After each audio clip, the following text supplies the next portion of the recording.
Do you ever think you're alone? You know, I think I'm alone a lot of times. Well, I am alone physically, but some of those times I come to a place like this, and I don't know how many times I've been to this little spot over the last 2 years. It's probably more than I can count on my fingers and toes. But I come to this little spot, this little prayer garden, and it reminds me of a song. It says, I come to the garden alone while the dew is still in the roses. Then he goes on to say, and he walks, speaking of the Lord, in this place of that I think I come alone. He walks with me, and he talks with me, and he tells me I am his own. You know, God doesn't just love us. God is love, period. He loves us as he is, and he wants us to get captured in that love so that we can get rid of the fear or the anxiety that comes through the everyday stuff of life.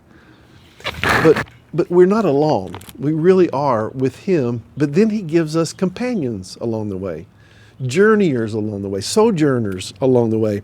And I love this next portion of Psalm 119. The psalmist says, you are my portion, Lord. In other words, you belong to me. You know, I have you and you have me. You belong to me. And I say I keep your words. And I ask for your favor with my whole heart.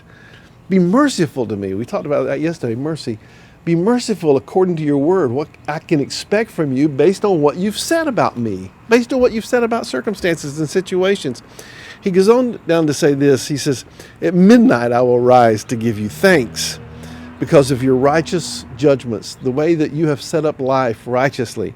He goes on to say this, I am a companion of all who fear you and to those who keep your precepts.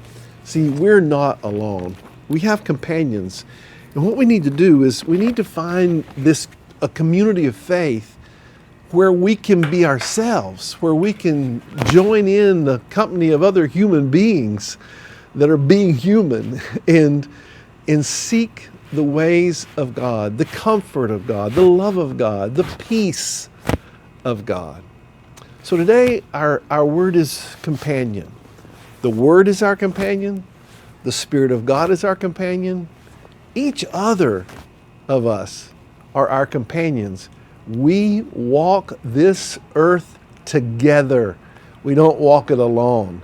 We walk it together. So today, let your word be community, companion, togetherness, however you want to say it.